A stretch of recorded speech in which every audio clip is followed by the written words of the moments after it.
Hello, my name is Jessica Spencer, and I'm a realtor in Clarkston, Michigan. I wanted to give you a little guidance on listing your home for sale by owner.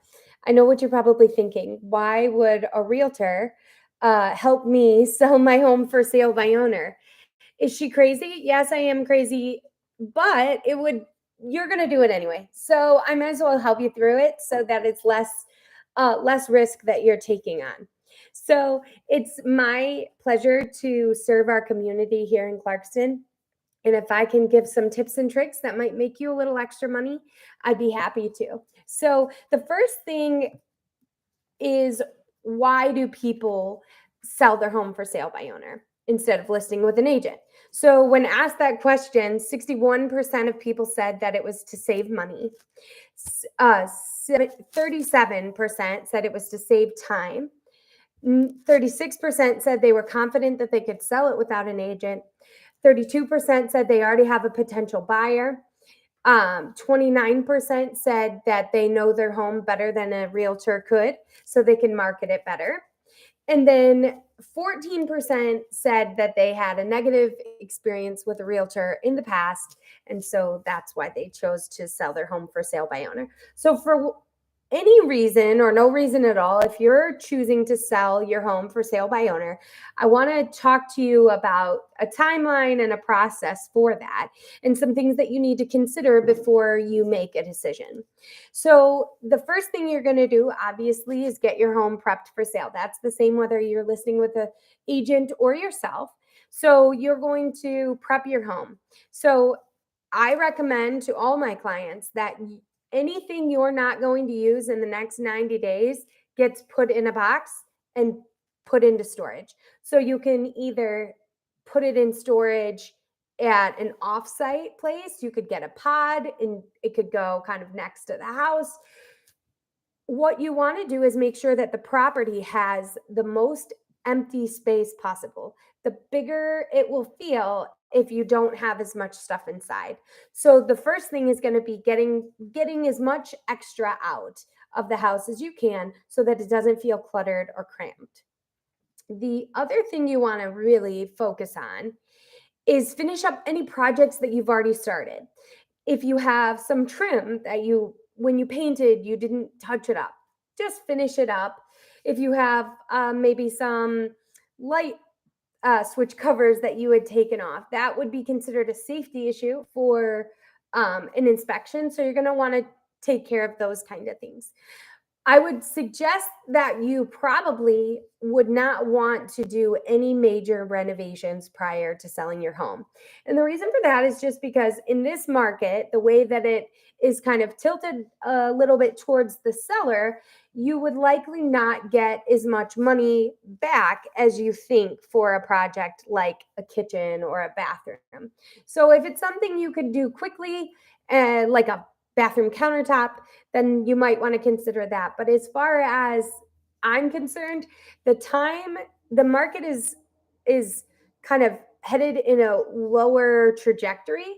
So you don't want to spend the valuable 3 weeks or 4 weeks. It would take 8 weeks, 12 weeks to get your kitchen installed.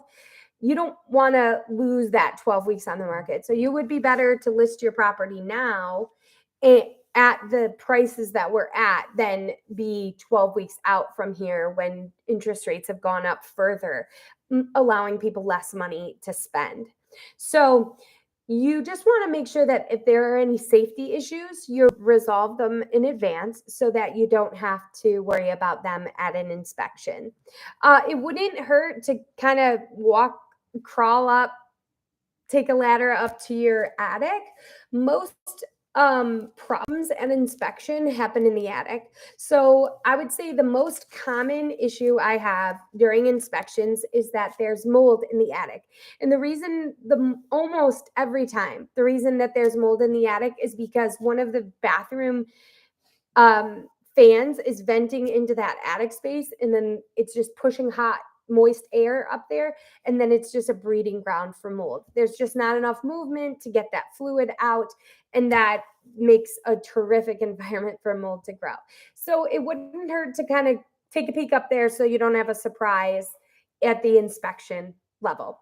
So the next step is going to be getting really high quality photos taken of your home. You're going to want to make sure that the photos that you're having taken are an accurate depiction of the property.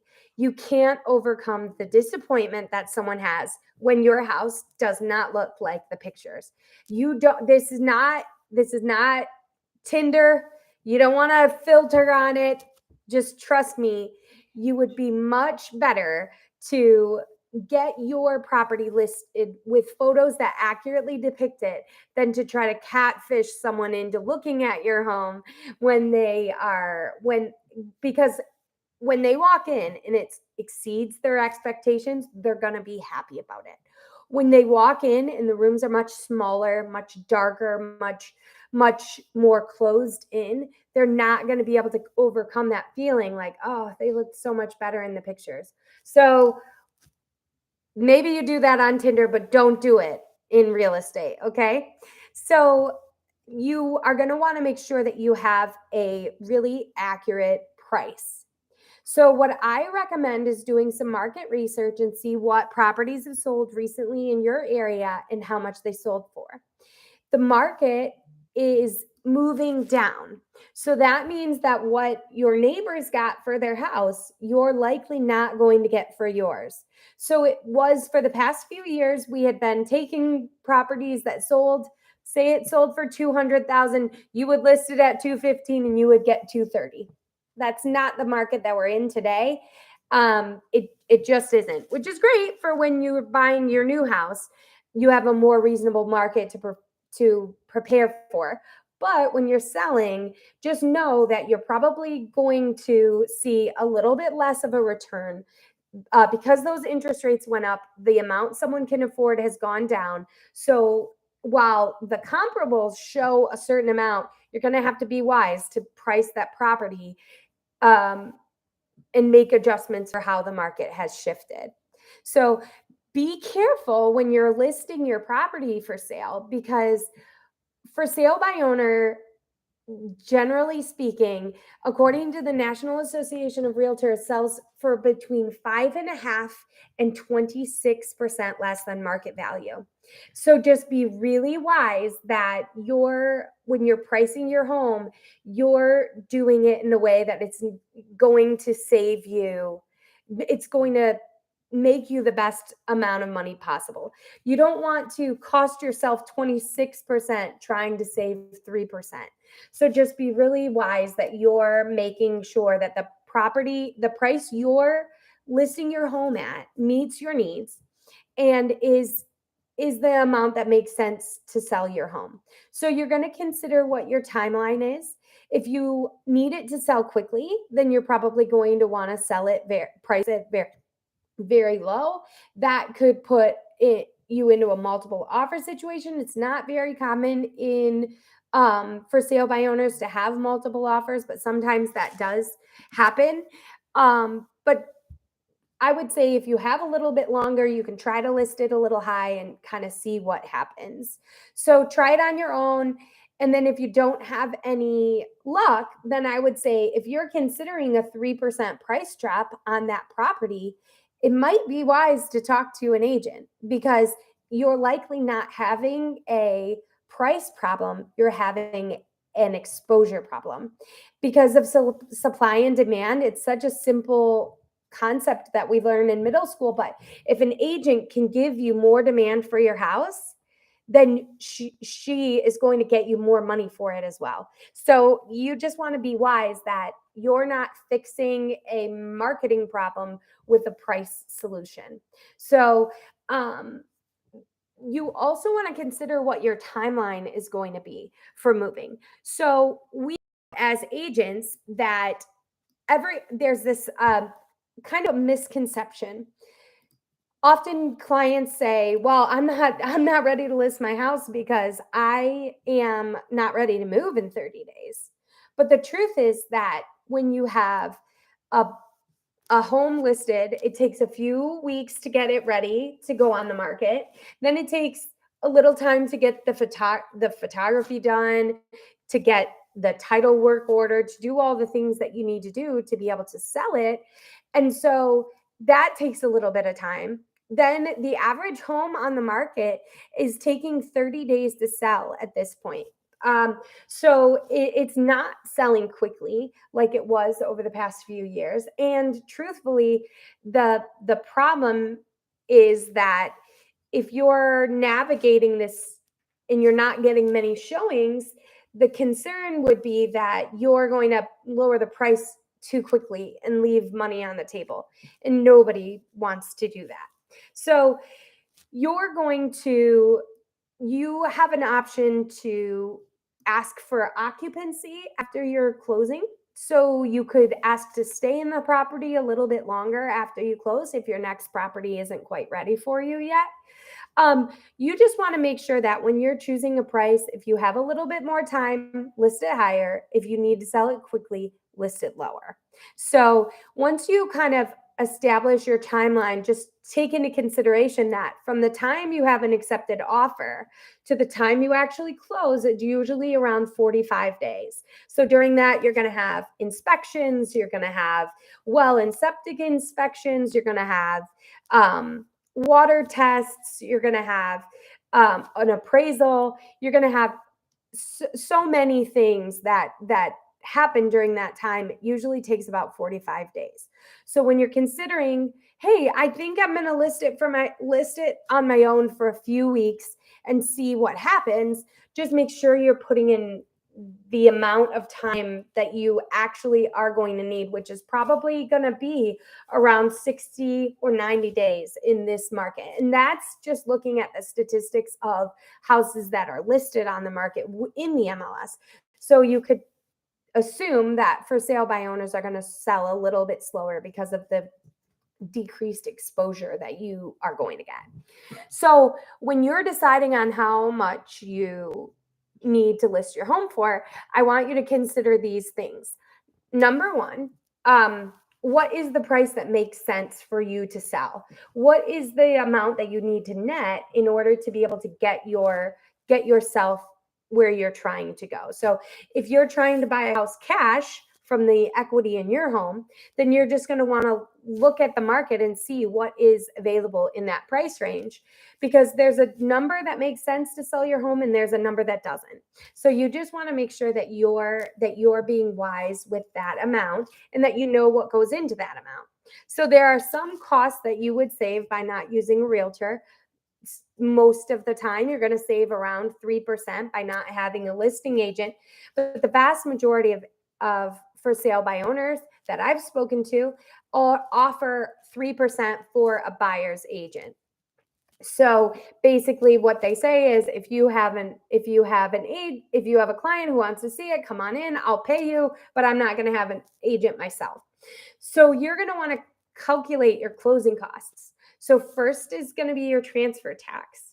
Then your buyer's agent, if you're paying one, your title insurance policy, any marketing that you plan to do, and then your original mortgage payoff. So those are all costs that you're going to want to take a look at that global number and then make those deductions and look at that bottom line net number. So that will give you the idea of what you're going to be able to list your home for to be able to make the money that you need to make moving forward. A warning for you from a realtor: you are not always prepared for the massive amount of phone calls you are going to receive during your listing. Your phone is going to ring from 9 a.m. to 9 p.m. nonstop. And the vast majority of the calls that you're going to receive are from agents looking to list your home. They're going to say something like, "Hello, this is Jessica Spencer from Spencer Real Estate here in Clarkston. I saw your house is for sale by owner. Is it still available?" "Why, yes, it is." "Oh, wonderful. I was calling for two reasons. One was to see if your home is still available, and two is to see if you're interested in working with a buyer's agent." and they're going to say, and you're going to say, I'm willing to work with the buyer's agent. And if you have a buyer, bring them by. I'd be happy to show it to them. Um, and you're going to have that same conversation over and over and over again until you're blue in the face. That is just the reality of for sale by owner. There's not much you can do about it. You have to put your phone number out there, or you're not going to be able to get someone in touch with you when you want to sell the house. So there's one thing that you could try, which would be getting a Google Voice phone number. So you can have a Google Voice phone number set up just for the next couple of months, and then use that phone number on all of your advertising so it rings to that number, so that you can kind of control it. And then once you're done with the transaction, you can kind of get rid of that phone number, and then those phone calls will stop.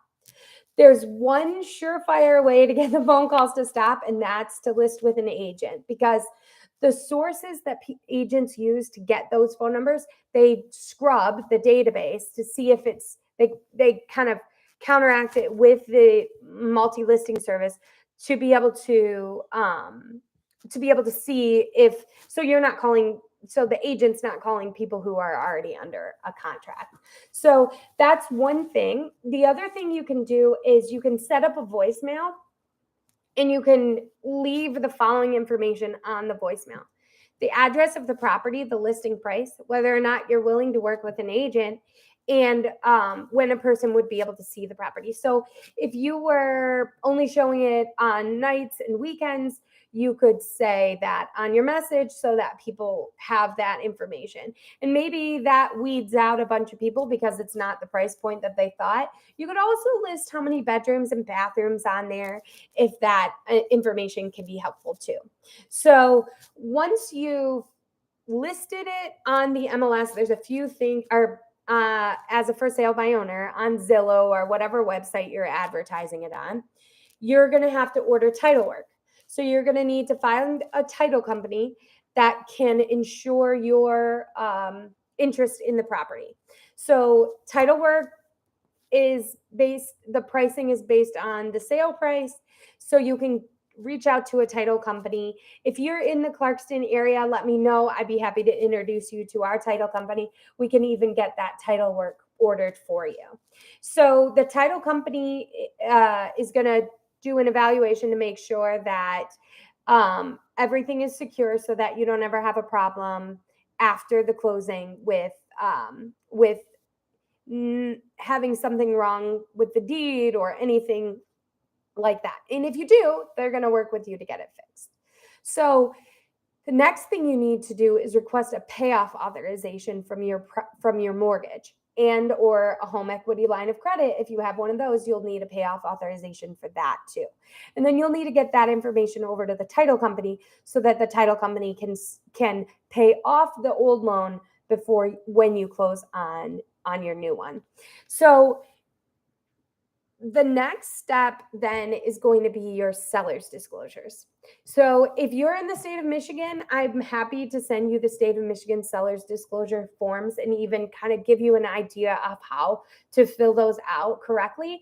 I would say 25% of the seller's disclosures that I see that are filled out with the assistance of an agent are incorrect. So they're very difficult to navigate. So you're probably going to want someone to kind of help you, guide you through, because this is the most important part of protecting yourself. This is the highest risk that you have. If you're going to be sued, it's going to be because there was something that wasn't filled out on the seller's disclosure correctly. So you're going to need to make sure that you're over disclosing. So if you think it might be asking the question, make sure you answer it correctly. Even if it was only a roof leak for a day, even if it was for a fluke reason, doesn't matter. Just make sure you disclose it, because what ends up happening is people think, oh, well, it was just the one time my sump pump went out. I don't need to I don't need to do anything with it. Then the buyer moves in, sump pump goes out again, whole basement floods, and the neighbors say, oh, I remember them having that problem before. And then woof, you're in trouble. So you just want to make sure that when you're filling out those seller's disclosures, you're really being comprehensive about everything. It's going to ask you how old your furnace is, how old your AC is. It's going to ask you how long you've lived in the home, how long you've owned the home. It's going to ask you about every aspect of the house. So just make sure that you sit down, take your time filling that out. And if you need some help with that, I would be happy to help you. So once you get your seller's disclosures squared away, you're really going to want to start focusing on how you're going to market the property. So what I recommend is that you reach out to the top producing agents in your area, because those are the people with the most clients. And you call them and say, hey, Jessica, I see you sell a lot of houses in the Clarkston area, and I just wanted to make sure you knew about my house that's coming for sale by owner. It's going to be on the market tomorrow. If you have any clients who are interested in a 3-bedroom, 2-bath on Snow Apple Drive, please let me know. Even if you need to leave a message for that, you just want the people who are selling houses at a high level to know that your house is an option. So I would also recommend calling your friends and family to let them know that you're selling your home, and you never know who they might know that's interested in moving. So once you figured out, what kind of signs are you going to use? What kind of flyers are you going to do? Are you going to mail out postcards? What are you going to do to make sure that your house gets as much exposure as possible? Are you going to list it on Zillow? Are you going to list it on any other websites that can generate you buyers? So that's what you're going to want to get a clear marketing plan prior to listing. And you're going to want to make sure that you're putting that amount in your net proceeds. Deduct what you plan to spend on advertising and signs and things like that, so that you have an idea what it's going to end up costing you in the end. So once it's time for your showings, my concern is that when I'm an agent showing your house, I have already pre-approved the buyer with a lender. That means that we have their social security number, we have their address, we have their real name, we have a copy of their ID, all of the things that make it so that I'm safe as an agent and I come home to my kids and my husband every day. My concern is that you don't have that layer of security that a pre-approval process has. So you don't have really any way to know who these people are that are coming to your home. So you're just going to want to be very cautious. Never show your house alone. Make sure that you're not in a hurry to leave after the showing takes place, because you're going to want to take some time after the person you're showing the property to leaves and just do a walkthrough and make sure that all the doors are still locked and all of the windows are still locked. You don't want a situation where somebody leaves a sliding glass door unlocked so that they could come back later. You're just going to want to try to, I don't know, if you maybe have a Ring doorbell, you're going to want to point it at the driveway. Hopefully you can get a license plate, things like that, in the event that something goes missing during the showing. So anytime you're doing an open house or showings, you're going to want to make sure that anything that's valuable that can fit in your pocket is not there. Basically, any jewelry, anything that is anything that can fit in a pocket, you don't want to take the risk on. And some things that might not be valuable to you, but would be valuable to a potential bad guy, would be things like prescription medications. So just be mindful that if you have a medicine cabinet in your bathroom and someone who's showing the house says, hey, can I just run to the bathroom real quick? You're going to say, of course. Yeah, no, help yourself. And then they're going to be in your bathroom. And if you have medicine in there, they could potentially take that. So you just want to make sure that you're being as secure as you can for those things. So make sure any jewelry, anything like that is locked up. And then I wanted to just mention kind of the timeline after you're under contract. So say for example, you get your house, you get a buyer for your home, and I want to talk to you about the buyer timeline. So first step is going to be them getting pre-approved. Then they're going to start looking at houses. Hopefully they've already been pre-approved by the time they come to you, but if not, then they're going to have to apply for that mortgage. They're going to kind of do an analysis of whether or not the house is worth what you're asking, and then they'll decide about putting in an offer. That process in and of itself takes anywhere from a few hours to a few weeks.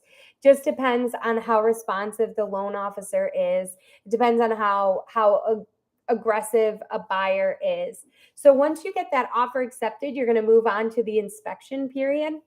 The inspection period is the portion of the transaction where they have ideally a licensed home inspector comes through and makes sure they check the house from the very top to the very bottom of the foundation, and they make sure that the buyer is making a sound investment.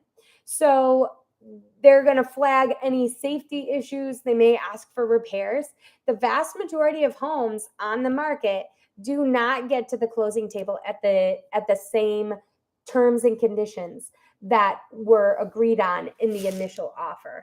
So that statistic is true amongst agents and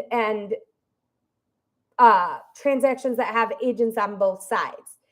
It's even higher for sale by owners, because while I negotiate repairs all day, every day, I help my clients navigate through inspection. I teach them how to protect themselves against people who are making a high offer in the beginning just to nickel and dime you at inspection. Those kinds of things are all issues that can come up. So the first hurdle you're going to jump through is the inspection. And if the inspection gets through well, then you're going to move on to the appraisal. If it doesn't, then you're going to have to renegotiate the terms of the contract, taking into consideration what they found in the inspection. So you're welcome to ask for a copy of the inspection report, but just know that once you receive that inspection report, you have knowledge of all the things that are wrong with your home. So I say that to say, be careful, because if you say to this seller, this buyer, get out of here, I'm not doing any of those repairs, but you've received that inspection report that tells you there's mold in the attic and there's water coming in through the crawl space and all of these things, you're obligated to disclose those issues to the potential buyers in the future. So just be mindful of that. But once you've passed the inspection phase, you're going to move on to the appraisal phase. So in a traditional transaction where there's an agent representing both sides, usually we'll leave comparables, homes that have sold in the neighborhood, the reason that we listed the property for that price, on the counter when the inspector comes through. You're welcome to be there, obviously, during that appraisal inspection. And then if the appraiser has any questions for you, they can ask you that then. Once the appraisal is done, it's either going to come back at value or it's going to come back under value, in which case you would try to negotiate somewhere in the middle, hopefully between the two.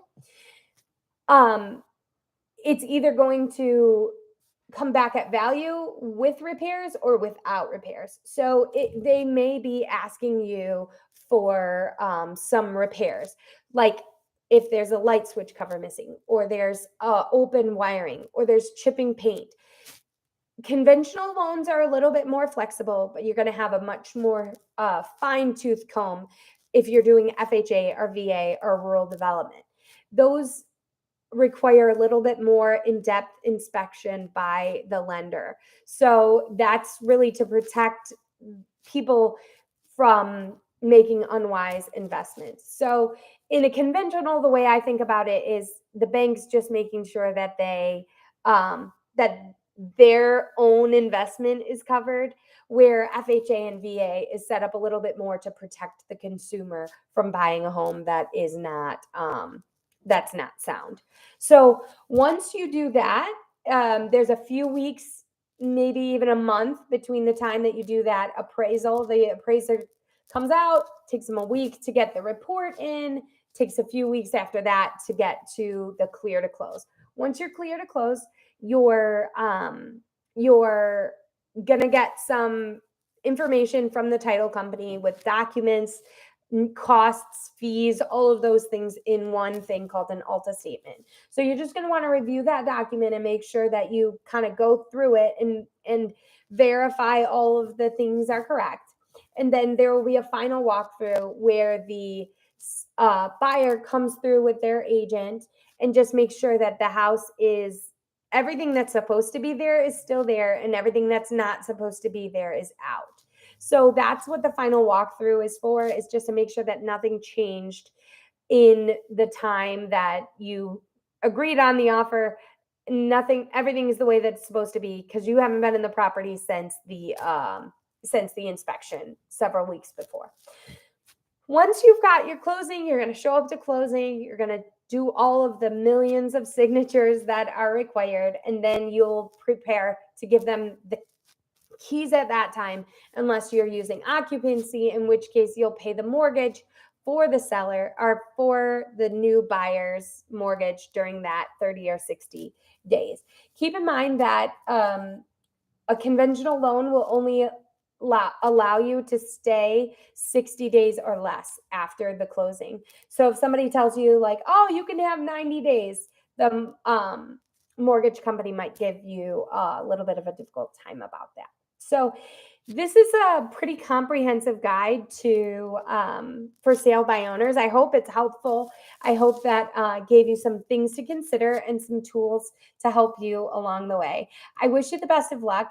And if there's ever anything that you need, I would love to help. I'm just right here on Main Street and or M15 in Clarkston, and I look forward to seeing you. Thanks so much.